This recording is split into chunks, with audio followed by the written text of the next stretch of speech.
Hoy les voy a leer el tomo 1 de escritos de Jacques Lacan. ¿Qué editorial es esta? Vamos a ver.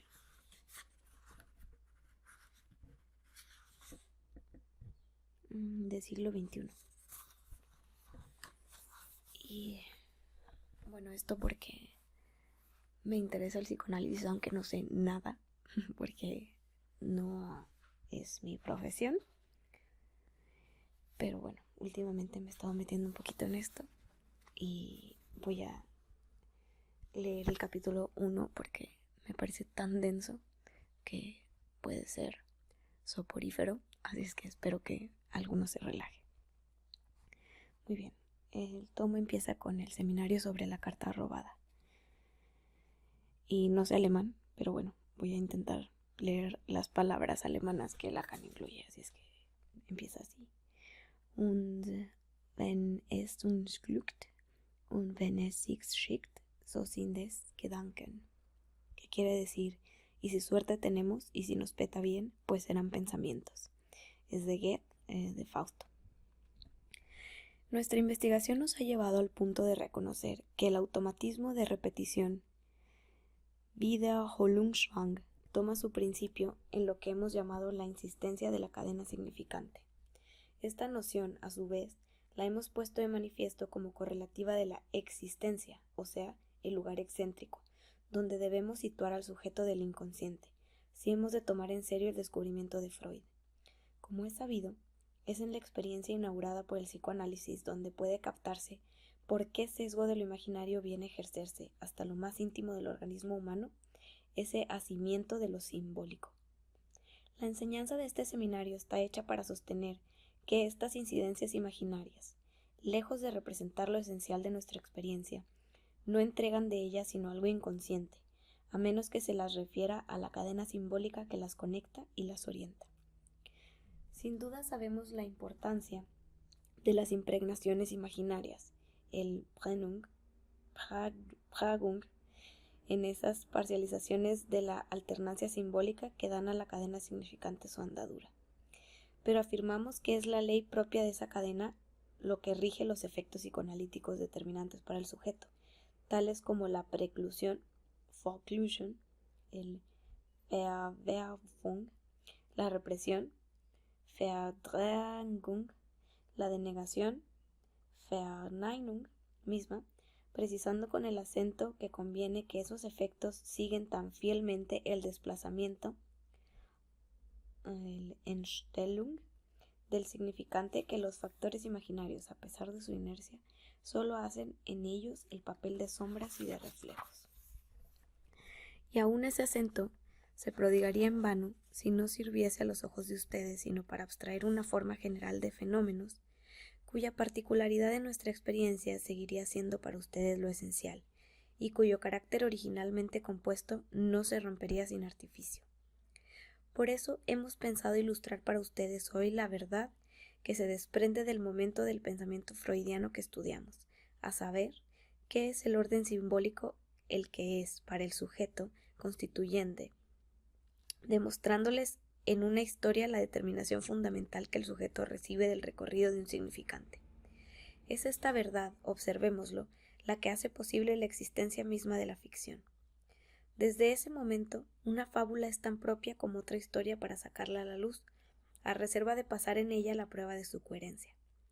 Con la salvedad de esta reserva, tiene incluso la ventaja de manifestar la necesidad simbólica de manera tanto más pura cuanto que podríamos creerla gobernada por lo arbitrario.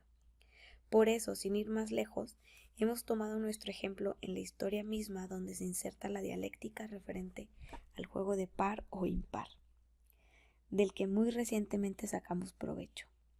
Sin duda, no es un azar, y esta historia resultó favorable para proseguir un curso de investigación que ya había encontrado en ella apoyo. Se trata, como ustedes saben, del cuento que Baudelaire tradujo bajo el título La lettre volée, la carta robada. Desde un principio se distinguirá en él un drama, de la narración que de él se hace y de las condiciones de esa narración. Se ve pronto, por lo demás, lo que hace necesarios esos componentes y que no pudieron escapar a las intenciones de quien los compuso. La narración, en efecto, acompaña al drama con un comentario, sin el cual no habría puesta en escena posible. Digamos que su acción permanecería, propiamente hablando, invisible para la sala, además de que el diálogo quedaría, a consecuencia de ello y por las necesidades mismas del drama, vacío expresamente de todo sentido que pudiese referirse a él para un oyente. Dicho de otra manera, que nada del drama podría aparecer ni para la toma de vistas ni para la toma de sonido sin la iluminación con luz rasante, si así puede decirse, que la narración da en cada escena del punto de vista que tenía al representarla uno de los actores. Estas escenas son dos, de las cuales pasaremos de inmediato a designar a la primera con el nombre de escena primitiva, y no por inadvertencia, puesto que la segunda puede considerarse como su repetición, en el sentido que está aquí mismo en el orden del día. La escena primitiva, pues, se desarrolla, nos dicen, en el tocador real, de suerte que sospechamos que la persona de más alto rango, llamada también la ilustre persona, que está sola allí cuando recibe una carta, es la reina. Este sentimiento se confirma por el azoro en que la arroja la entrada del otro ilustre personaje, del que nos han dicho ya antes de este relato que la noción que podría tener de dicha carta pondría en juego para la dama nada menos que su honor y su seguridad. En efecto, se nos saca prontamente de la duda de si se trata verdaderamente del rey, a medida que se desarrolla la escena iniciada con la entrada del ministro D. En ese momento, en efecto, la reina no ha podido hacer nada mejor que aprovechar la distracción del rey, dejando la carta sobre la mesa, vuelta con el sobrescrito hacia arriba. Esta, sin embargo, no escapa al ojo del lince del ministro, quien tampoco deja de observar la angustia de la reina, ni de traspasar así su secreto. Desde ese momento todo se desarrolla como un reloj. Después de haber tratado con el brío y el ingenio que son su costumbre los asuntos corrientes, el ministro saca de su bolsillo una carta que se parece por el aspecto a la que está bajo su vista, y habiendo fingido leerla, la coloca al lado de ésta. Algunas palabras más con que distrae los reales socios y se apodera sin pestañear de la carta embarazosa, tomando las de Villadiego sin que la reina, que no se ha perdido nada de su maniobra, haya podido intervenir en el temor de llamar la atención del real consorte, que en ese momento se codea con ella. Todo podría haber pasado inadvertido para un espectador ideal en una operación en la que nadie ha pestañeado y cuyo cociente es que el ministro ha hurtado a la reina su carta, y que, resultado más importante aún que el primero, la reina sabe que es él quien la posee ahora, y no inocentemente.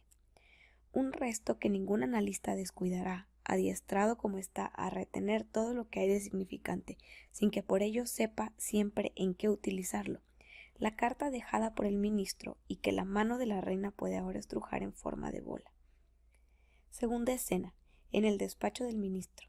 Es en su residencia, y sabemos, según el relato que el jefe de policía ha hecho al Dupin, cuyo genio propio para resolver los enigmas introduce Poe aquí por segunda vez, que la policía desde hace 18 meses, regresando allá tan a menudo como se lo han permitido las ausencias nocturnas habituales del ministro, ha registrado la residencia y sus inmediaciones de cabo a rabo.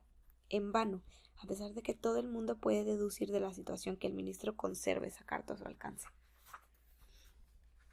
Dupin se ha hecho anunciar al ministro. Este lo recibe con ostentosa despreocupación, con frases que afectan un romántico hastío.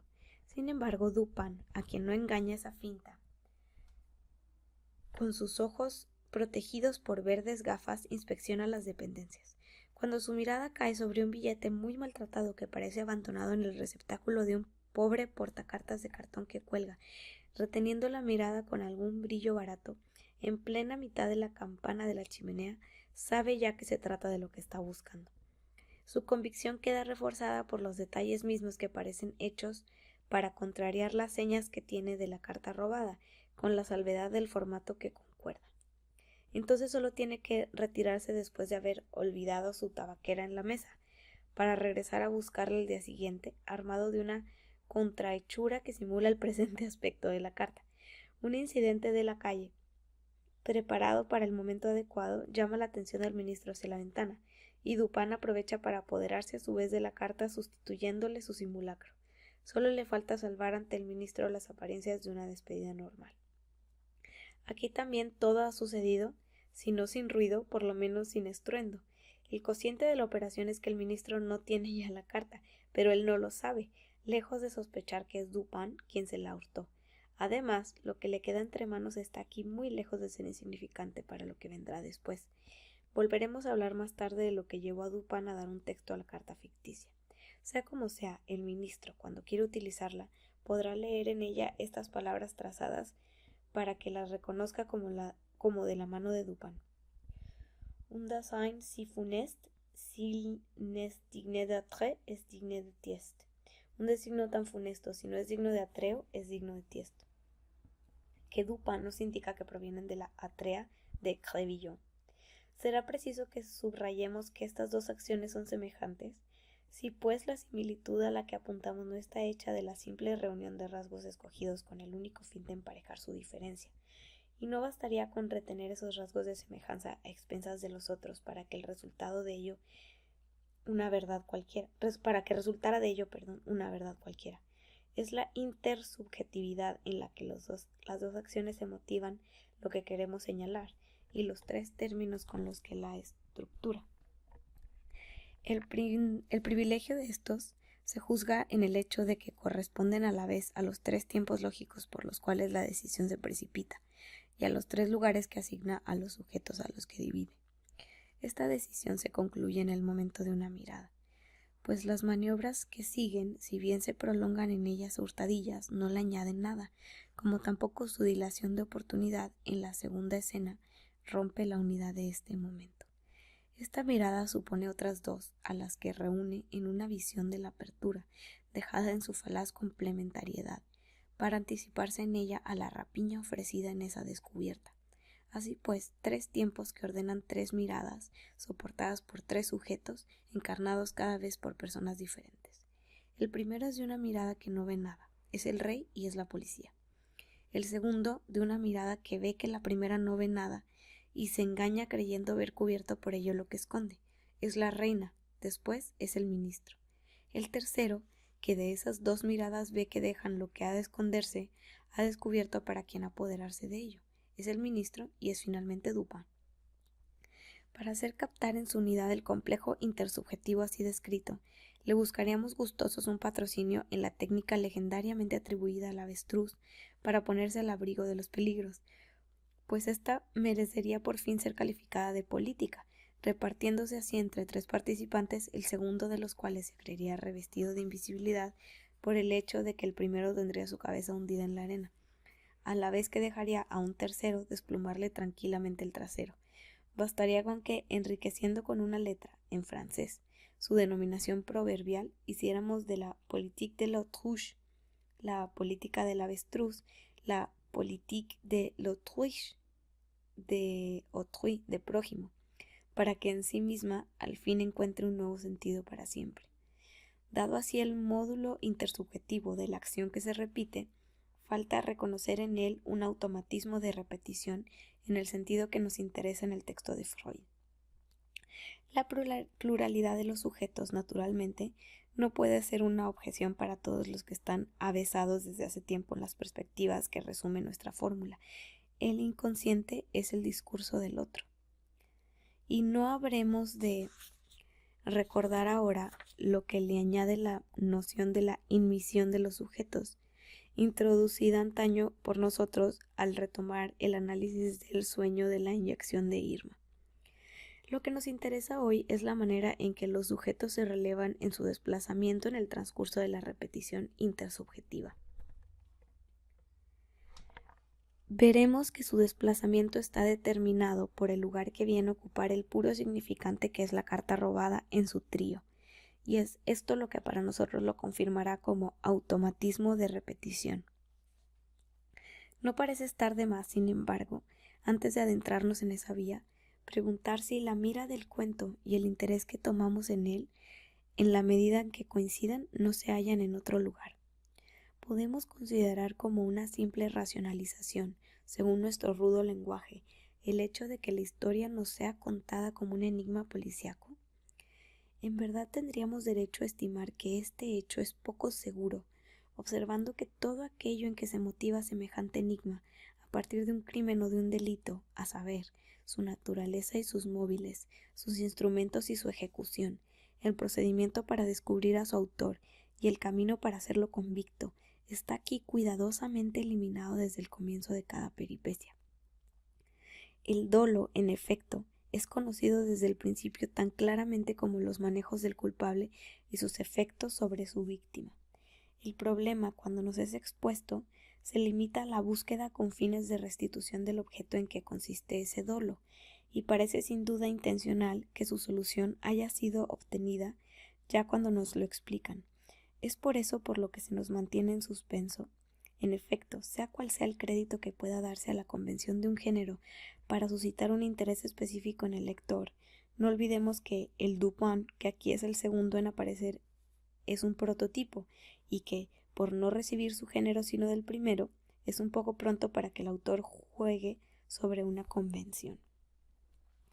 Sería, sin embargo, otro exceso reducir todo aquello a una fábula, cuya moraleja sería que para mantener al abrigo de las miradas una de esas correspondencias cuyos secretos a veces es necesario para la paz conyugal, baste con andar dejando sus redacciones por las mesas, incluso volviéndolas sobre su cara significante.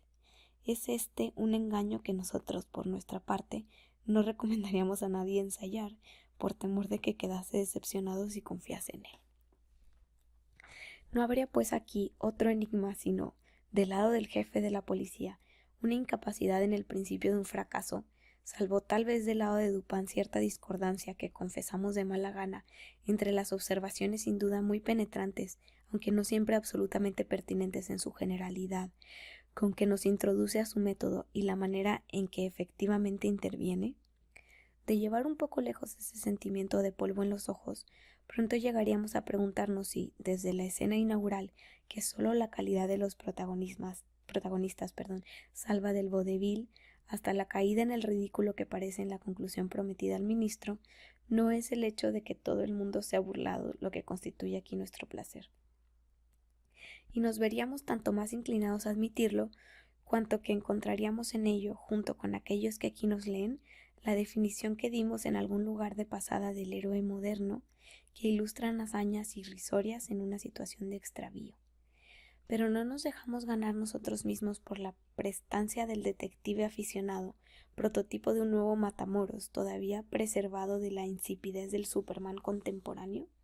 Simple broma que basta para hacernos notar, por el contrario, en este relato una verosimilitud tan perfecta que puede decirse que la verdad revela en él su ordenamiento de ficción. Pues tal es sin duda la vía por la que nos llevan las razones de esa verosimilitud.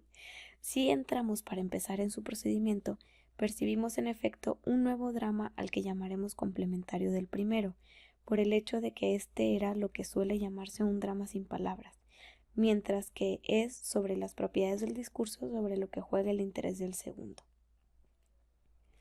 Si es patente en efecto que cada una de las dos escenas del drama real nos es narrada en el transcurso de un diálogo diferente, no es sino por estar pertrechado con las nociones que hacemos valer en nuestra enseñanza para reconocer que no es así tan solo por la amenidad de la exposición, sino que esos diálogos mismos toman, en la utilización opuesta que se hace en ellos de las virtudes de la palabra, la atención que hace de ellos otro drama, el que nuestro vocabulario distinguirá del primero como sosteniéndose en el orden simbólico. El primer diálogo entre el jefe de la policía y Dupin se desarrolla como el de un sordo con uno que oye, es decir, que representa la complejidad verdadera de lo que simplifica ordinariamente con los más confusos resultados en la noción de comunicación. Se percibe en efecto con este ejemplo cómo la comunicación puede dar la impresión, en la que la teoría se detiene demasiado a menudo, de no implicar en su transmisión sino un solo sentido, como si el comentario lleno de significación con que lo hace concordar el que escucha pudiese, por quedar inadvertido para aquel que no escucha, considerarse como neutralizado.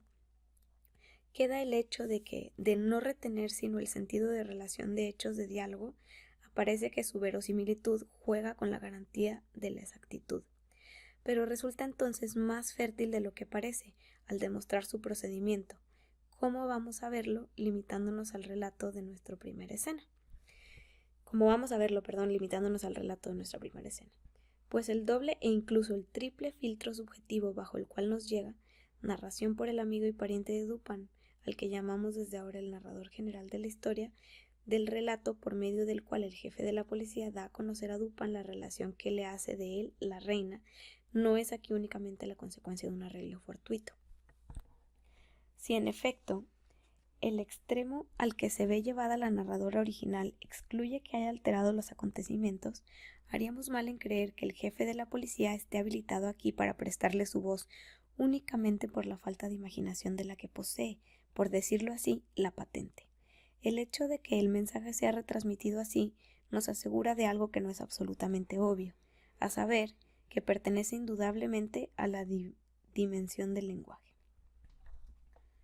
Los aquí presentes conocen nuestras observaciones sobre ese punto, y particularmente las que hemos hecho por contraste con el pretendido lenguaje de las abejas, en el que un lingüista no puede ver sino un simple señalamiento de la posición del objeto, dicho de otra manera, una función imaginaria más diferenciada que las otras.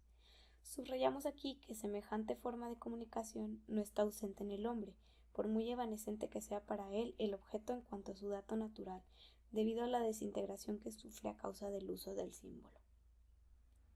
Se puede percibir en efecto su equivalente en la comunicación que se establece entre dos personas en el odio hacia un mismo objeto, con la salvedad de que el encuentro nunca es posible sino sobre un objeto únicamente, definido por los rasgos del ser al que una y otra se niegan.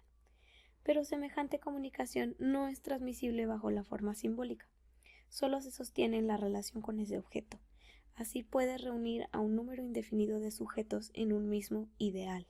La comunicación de un sujeto con otro en el interior de la multitud así constituida no por ello será menos irreductible mediatizada por una relación inefable. Esta excursión no es sólo aquí un recordatorio de principios que apunta de lejos a aquellos que nos imputan ignorar la comunicación no verbal. Al determinar el alcance de lo que repite el discurso, prepara la cuestión de lo que repite el síntoma. Así, la relación indirecta decanta la dimensión del lenguaje, y el narrador general, al redoblarlo, no le añade nada por hipótesis, pero muy diferente es su oficio en el segundo diálogo, pues ese va a oponerse al primero como los polos que hemos distinguido en otro lugar en el lenguaje, y que se oponen como la palabra al habla, mot, parole, es decir, que se pasa allí del campo de la exactitud al registro de la verdad. Ahora bien, ese registro nos atrevemos a pensar que no tenemos que insistir en ello. Se sitúa en un lugar totalmente diferente, o sea, propiamente en la fundación de la intersubjetividad.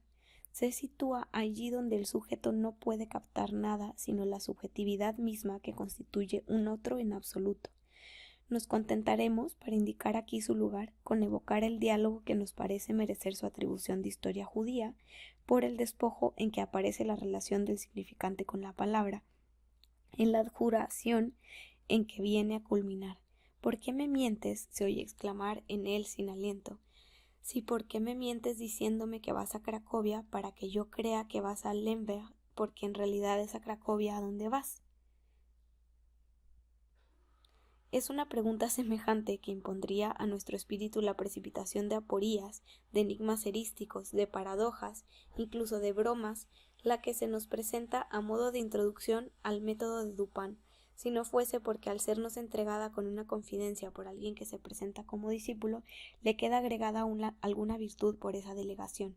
Tal es el prestigio indefectible del testamento. La fidelidad del testigo es el capuchón con que se adormece cegándola la crítica del testimonio, que habrá, por otra parte, más convincente que el gesto de volver las cartas sobre la mesa. Lo es hasta el punto de que nos persuade un momento de que el prestidigitador ha demostrado efectivamente, como lo anunció, el procedimiento de su truco, cuando sólo lo ha renovado bajo una forma más pura, y ese momento nos hace medir la supremacía del significante en el sujeto. Tal opera Dupin cuando parte de la historia del pequeño prodigio que burlaba a todos sus compañeros en el juego de pares e impares, con su truco de la identificación con el adversario del que hemos mostrado, sin embargo, que no puede alcanzar el primer plano de su elaboración mental, a saber, la noción de la alternancia intersubjetiva, sin tropezar en ella de inmediato con el tope de su retorno.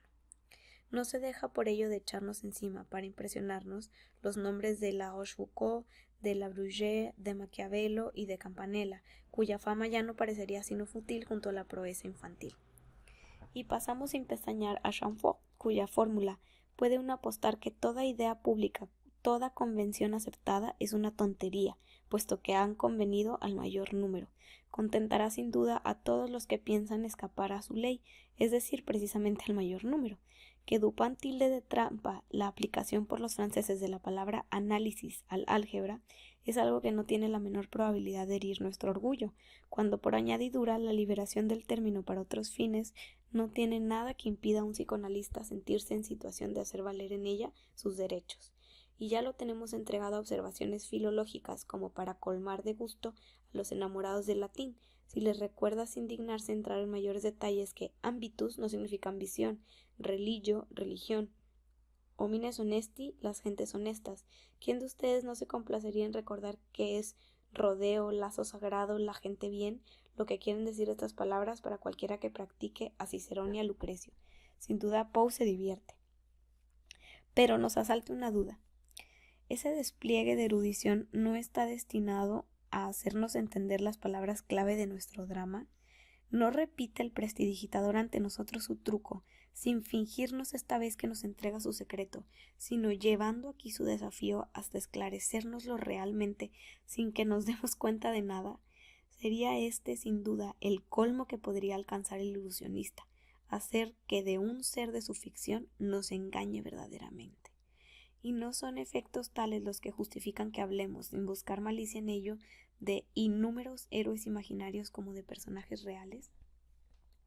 Y así cuando nos abrimos al entendimiento de la manera en que Martin Heidegger nos descubre en la palabra, está en griego y no sé qué diga, el juego de la verdad, no hacemos sino volver a encontrar un secreto en el que ésta ha iniciado siempre sus amantes y por el cual saben que es el hecho de que se esconda donde se ofrece a ellos del modo más verdadero. Aún cuando las frases de Dupin no nos desafiaran tan manifiestamente a fiarnos de ellas, tendríamos con todo que intentarlo contra la tentación contraria. Busquemos, pues, la pista de su huella allí donde nos despista. Y en primer lugar es la crítica con que motiva el fracaso del jefe de policía. La veíamos ya apuntar en aquellas pullas solapadas que el jefe de policía no tomaba en consideración en la primera entrevista, no viendo en ella sino motivo de carcajadas. Que sea en efecto, como lo insinúa Dupin, porque un problema es demasiado simple, incluso demasiado evidente, por lo que puede parecer oscuro, no tendrá nunca para él mayor alcance que una ficción un poco vigorosa en las costillas.